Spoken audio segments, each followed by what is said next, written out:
తెలంగాణలో మొట్టమొదటి factory outlet Mukunda jewellers మన కొత్తపేటలో ఫిబ్రవరి 14న గొప్ప శుభారంభం. అందమైన ఈ శుభారంభంలో ఎన్నో విశేషాలు. ముకుందా జ్యువెలర్స్ కొత్తపేట.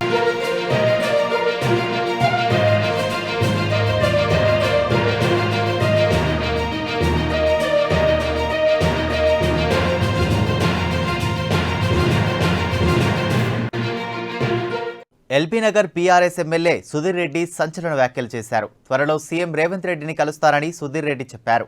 ఎమ్మెల్యేలు సీఎంను కలవడంలో తప్పులేదన్నారు. ఎల్బీ నగర్ నియోజకవర్గంలో 118 జీవో సమస్య ఉందని, దీనిపై ముఖ్యమంత్రిని కలిసి వివరిస్తారన్నారు. అటు రేషన్ కార్డుల విషయంలో గత బీఆర్ఎస్ సర్కార్ తప్పు చేసిందన్నారు. గతంలోనే ఈ విషయం కేసీఆర్ దృష్టికి తీసుకెళ్లినట్టు సుధీర్ రెడ్డి చెప్పారు. ప్రభుత్వం రాగానే రేషన్ కార్డులు ఇవ్వాలని భావించామన్నారు.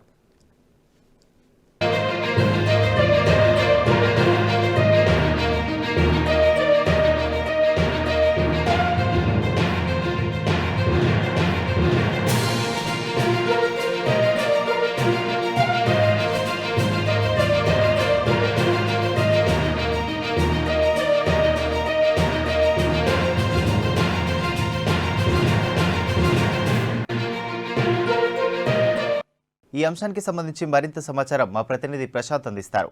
చెప్పండి ప్రశాంత్, ఇప్పటికే పలువురు బీఆర్ఎస్ ఎమ్మెల్యేలు సీఎం రేవంత్ రెడ్డిని కలిశారు.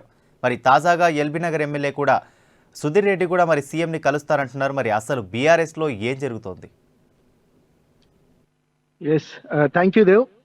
ఏదైతే ఎల్బీ నగర్ ఎమ్మెల్యే సుధీర్ రెడ్డి ఇక మీడియా చిట్ చాట్లో ఆయన ఒక విషయం చెప్పాడు. ఇక నేను కూడా సీఎం రేవంత్ రెడ్డిని కలుస్తానని. అయితే నేను కలవడం వెనకాల అనేక కారణాలు ఉన్నాయి. ఇక దాన్ని మీరు హైలైట్ చేయకండి. ఏంటంటే పూర్తిగా ఏదైతే దీన్ని పెద్దగా పరిగణలోకి తీసుకోవాల్సిన అవసరం లేదు.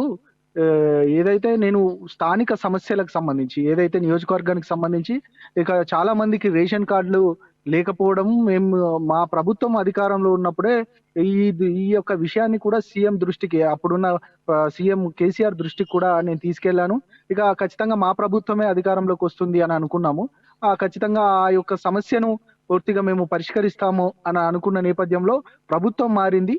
ప్రభుత్వం మారిన తర్వాత ఖచ్చితంగా ఇక ఈ సమస్యను, అదేవిధంగా ఆ నియోజకవర్గానికి సంబంధించి 118 జీవోకు సంబంధించిన సమస్యను చాలా మంది ఎదుర్కొంటున్నారు. ఆ సమస్యను కూడా, ఈ రెండు సమస్యలను పూర్తిగా ఇప్పుడున్న సీఎం రేవంత్ రెడ్డి దృష్టికి తీసుకెళ్లడమే చేస్తాను, దానిలో తప్పేముంది అంటూ కూడా సుధీర్ రెడ్డి చెప్తా ఉన్న సందర్భం. కానీ ఇక పెద్ద ఎత్తున ఒక రాజకీయ వర్గాలలో పెద్ద ఎత్తున చర్చ జరుగుతుంది. మనం గతంలో కూడా చూసాము. మెదక్ సంబంధించిన ఏదైతే ఉమ్మడి జిల్లా మెదక్ సంబంధించి 4 ఎమ్మెల్యేలు ఇక రేవంత్ రెడ్డిని కలవడం, ఇక కొత్త ప్రభాకర్ రెడ్డితో పాటు ఇంకా 3 ఎమ్మెల్యేలు కలవడం. ఆ తర్వాత ఏదైతే రాజేంద్ర నగర్ కు సంబంధించిన ఎమ్మెల్యే ఇక ప్రకాష్ గౌడ్ కూడా కలవడం మాత్రం రాజకీయ వర్గాలలో, అటు బీఆర్ఎస్ వర్గాలలో పెద్ద ఎత్తున చర్చకు వచ్చిన అంశం. ఇక ఒక బీఆర్ఎస్ వర్గాల్లో మాత్రం ఒక ప్రకంపనలు సృష్టించిందని చెప్పొచ్చు. ఒకవైపు బీఆర్ఎస్ పార్టీ ఇక ప్రతిపక్ష హోదాలో ఉన్నప్పటికీ, ఇక కాంగ్రెస్ పార్టీ అధికారంలోకి వచ్చిన తర్వాత బీఆర్ఎస్ పార్టీ పెద్ద ఎత్తున విమర్శలు చేసింది, ఆరోపణలు కూడా చేసింది. ఇక మీది 3 నాళ్ల ముచ్చటే, ఇక మీ ప్రభుత్వం కొన్ని రోజులు మాత్రమే ఉంటుంది, రానున్నది మా ప్రభుత్వమే అంటూ కూడా బహిరంగంగానే కడియం శ్రీహరి లాంటి వాళ్ళు చెప్పిన సందర్భం కనబడ్డది. ఇక మరొక వైపు దానికి వ్యతిరేకంగా ఏదైతే దాన్ని ఉటంకిస్తూ పూర్తిగా ఇప్పుడు ప్రస్తుతం ఉన్న సీఎం కూడా ఆ సవాలుకి ప్రతి సవాలు కూడా స్పందించారు. ఇక మా ప్రభుత్వాన్ని మీరు కూల్చడం కాదు, మీ ప్రభుత్వాన్ని మేము ఖచ్చితంగా మేము వద్దన్నా కూడా ఏదైతే మీ పార్టీకి సంబంధించిన బీఆర్ఎస్ పార్టీకి సంబంధించిన ఎమ్మెల్యేలే వస్తా అంటున్నారంటూ కూడా సీఎం రేవంత్ రెడ్డి సంచలన వ్యాఖ్యలు చేశారు. అయినప్పటికీ కూడా మేము ఇలాగా ఎమ్మెల్యేలను కలుపుకునే పరిస్థితి లేదు అంటూ కూడా ఇక సవాలుకు ప్రతి సవాలు అంటే ఆరోపణలు కూడా చేశాడు. ఇక దాని తర్వాత సద్దుమణిగిందన్న నేపథ్యంలో మరొక వైపు ఈ రోజు సుధీర్ రెడ్డి కలవడం, ఇక ఏదైతే మొన్న రీసెంట్ గా జగ్గారెడ్డి ప్రెస్ మీట్ పెట్టి కూడా దాదాపు 20 మంది ఎమ్మెల్యేలు మా ప్రభుత్వాన్ని కూల్చడం కాదు, మీ 20 మంది ఎమ్మెల్యేలే ఇక మాకు టచ్ లో ఉన్నారు, పార్లమెంట్ ఎలక్షన్ రాబోతున్న అంటే వచ్చి పార్లమెంట్ ఎలక్షన్ అయిపోవడంతో పూర్తిగా మా పార్టీలోకి జాయిన్ కాబోతున్నారంటూ కూడా ఆయన వ్యాఖ్యలు మాత్రం సంచలనంగా మారినాయి. ఆ వ్యాఖ్యలకు అనుగుణంగానే ఇక ఏదైతే సుధీర్ రెడ్డి వ్యాఖ్యలు, ఈ 2 వ్యాఖ్యలను ఇక పోల్చుకుంటున్నారు. ఇక ఖచ్చితంగా వీరంతా కూడా పార్టీ మారబోతున్నారా? ఇంకా నిజంగానే జగ్గారెడ్డి వ్యాఖ్యలకు సంబంధించి రేవంత్ రెడ్డి కూడా చెప్పాడు. ఇంకేదైనా ఉంటే జగ్గారెడ్డితోనే మాట్లాడండి తప్ప ఇక నాకు ఆ విషయం పైన నేను స్పందించలేను అంటూ కూడా రేవంత్ రెడ్డి చెప్పినప్పటికీ కూడా ఇక కాంగ్రెస్ పార్టీకి సంబంధించి మిగతా పార్టీలు బీజేపీ లాంటి పార్టీలు కూడా బండి సంజయ్ లాంటి వాళ్ళు కూడా ఇక పార్లమెంటు తర్వాత కాంగ్రెస్ పార్టీని విచ్ఛిన్నం చేసి కేసీఆర్ ఇక అధికారాన్ని చేజిక్కించుకోబోతున్నారంటూ కూడా ఆయన వ్యాఖ్యలను చేస్తున్న నేపథ్యంలో ఇక ఖచ్చితంగా పార్టీలో కాంగ్రెస్ పార్టీ నాయకులు చాలా మంది చర్చించుకుంటున్నారు. ఖచ్చితంగా పార్టీని కాపాడుకోవాలి అంటే దాదాపు 64 మందే ఉన్నాం కాబట్టి మిగతా పార్టీల నుండి కూడా ఖచ్చితంగా చేర్చుకుంటే అదనపు బలం వస్తుంది. దాని ద్వారా పార్టీ ఇక ఎవరు కూడా ఏం చేయలేరు అనేది కూడా ఇక కార్యకర్తలు కాంగ్రెస్ కార్యకర్తలలో వస్తున్న చర్చ.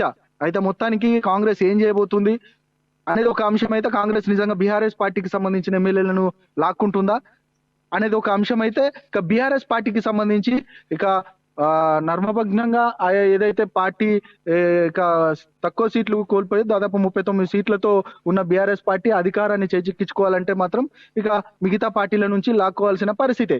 అయితే వాళ్ళు మాత్రం మీదికి చెప్తా ఉన్నారు, ఖచ్చితంగా మేము అధికారంలోకి రాబోతున్నాము, ఎందుకంటే కాంగ్రెస్ పార్టీ చేస్తున్న ప్రజా వ్యతిరేక విధానాల ద్వారా ఖచ్చితంగా పార్టీ కూలబోతుంది, ఖచ్చితంగా మేమే రాబోతున్నామని వాళ్ళు చెప్తున్నప్పటికీ కూడా ఎమ్మెల్యేలను కాపాడుకోవాలి అనే నేపథ్యం కూడా వాళ్ళ మధ్యలో మొదలైనట్టు తెలుస్తా ఉంది. అందులో భాగంగానే వీళ్ళంతా కూడా రేవంత్ రెడ్డిని కలవడం నిజంగా పార్టీ మారబోతున్నారనే సంకేతం పార్టీ వర్గాలలో వస్తున్న నేపథ్యంలో ఇక ఏం చేయబోతుంది ఇక బీఆర్ఎస్ పార్టీ, నిజంగా వీళ్ళంతా కూడా మారబోతున్నారా అనేది కూడా పెద్ద ఎత్తున చర్చకు వస్తున్న సందర్భంలో బీఆర్ఎస్ పార్టీ వీళ్ళందరినీ ఏ విధంగా మోటివేట్ చేయబోతుంది, ఇక మనం మోటివేట్ చేయబోతుంది, వారందరినీ కూడా పార్టీలోనే ఉంచుతూ ఇక పార్టీని ఏ విధంగా ప్రతిపక్ష హోదా కొనసాగిస్తూ ఇక ఇక 5 ఏళ్ళు ఏ విధంగా పోరాటాలు చేయబోతుంది అనేది మాత్రం ఇక $1 మిలియన్ క్వశ్చన్ గా మారింది దేవ్.